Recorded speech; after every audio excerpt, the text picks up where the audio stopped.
மகாவும் அதுக்கப்புறம் சூர்யாவும் ஒன்றா வாழ்றதுக்கும், இந்த குடும்பம் நல்லா இருக்கிறதுக்கும் சொல்லிட்டு சில பரிகாரங்கள் வந்து சொல்றாரு புரோகிதர். அதன்படி வந்து எல்லாருமே வந்து பரிகாரம் செய்ய ஆரம்பிக்கிறாங்க. மகாவும் சூர்யா வந்து தெப்பக்குளத்தில வந்து மாவிளக்கு வந்து விடுறாங்க. அப்போ கரெக்ட்டா வந்து மகா விழ போறாங்க. சூர்யா தாங்கி பிடிக்கிறாரு. அடுத்து வந்து இங்க என்ன பண்றாங்கன்னா, நம்ம ஐஸ்வர்யாவுக்கு வந்து கீழ விழணும்னு சொல்லிட்டு எண்ணெய வந்து போட்டு விட்டுர்றாங்க. சித்ராவும் அவங்க பையனும். உடனே ஐஸ்வர்யா விழ போறாங்க. மகா வந்து அவங்கள தாங்கி பிடிச்சு அவங்கள காப்பாத்துறாங்க.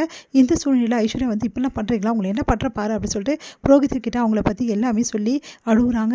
அவங்களுக்கு ஏதாவது ஒண்ணு பண்ணுங்கன்றாங்க. அதன்படி வந்து அவர் என்ன பண்றாரு, இந்த அம்மாவுக்கு வந்து இந்த பொண்ணோட அம்மாவுக்கு வந்து தேங்காய் உடைச்சா தான் குழந்தை நல்லபடியா பொறக்கும்ன்றாங்க. அதன்படி அவங்க தலை மேல தேங்காவ உடைக்கிறாங்க. 50 தேங்காய் உடைக்கிறாங்க. ஐயோ! 50 தேங்காவான்னு சொல்லிட்டு அவங்களால தாங்க முடியாம வலியில துடிக்கிறாங்க சித்ரா. அடுத்து வந்து இந்த பையனுக்கு வந்து அழகு குடுத்துரும் அப்படின்னு சொல்லிட்டு நாக்க நீட்ட சொல்றாங்க. நாக்க நீட்டி நல்லா வேண்டிக்கங்கன்றாங்க. அதன்படி வந்து கௌதம் வந்து நாக்க நீட்டி வேண்டுறாரு. அப்ப கரெக்ட்டா வந்து என்ன பண்றாங்க, நம்ம ஐஸ்வர்யா வந்து அழக குத்தி விட்டுறாங்க.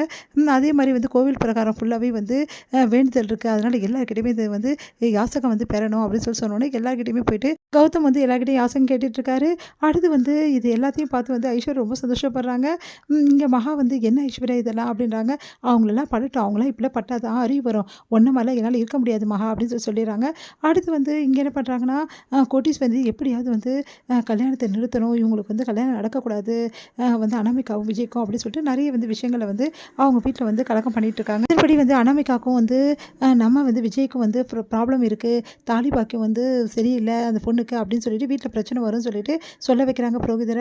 அவரும் வந்து சொல்லிட்டு பரிகாரம்னு சொல்லிட்டு போறாரு. அந்த பரிகாரம் நிறைவேறக்கூடாதுன்னு சொல்லிட்டு என்ன பண்றாங்க, யோசனை பண்ணிட்டு இருக்காங்க. அப்போ வந்து அந்த பரிகாரம் பண்றவர் சொல்றாரு, இந்த மாரி வீட்ல வந்து செடிய 2 பேரும் வந்து நடுங்க. அந்த செடி வாடாம ஒரு நாள் பார்த்துக்கங்கன்னு சொல்லிட்டு அனாமிகாவும் விஜய்க்கும் சொல்லிட்டு போறாரு. அவங்களும் அந்த செடிய நட்டு வந்து வாடாம பார்த்துக்கணும்னு முடிவு பண்றாங்க.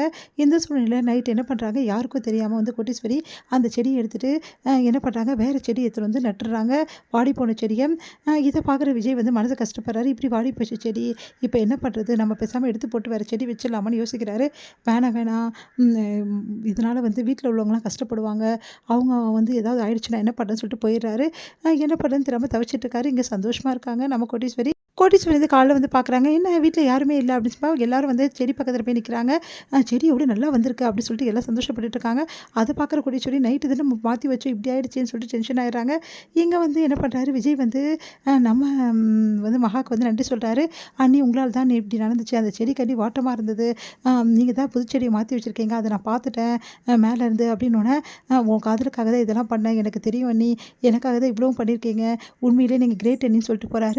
சூர்யா வந்து இதெல்லாம் பார்த்துடுறாரு. பார்த்துட்டு வந்து அப்படியே வந்து முறைச்சிட்டு மேலே போறாரு. ஐயோ! இவரு என்ன 7:30 கூட்ட போறாருன்னு தெரியலையே அப்படின்னு சொல்லிட்டு மகா போறாங்க. என்னங்க எல்லார்கிட்டயும் சொல்ல போறீங்களான்றாங்க. இத சொல்றதுக்கு ஒண்ணுமே இல்ல. நீ பண்ண விஷயம் ரொம்ப நல்ல விஷயம். அவன் காதலுக்காக யோசிச்சிருக்க. உண்மையிலேயே வந்து என் தம்பி சந்தோஷமா இருக்கிறதுக்கு நீ தான் காரணம். தேங்க்ஸ் மகா அப்படின்றாரு. இதுக்கெல்லாம் தேங்க்ஸ் சொல்றேங்க.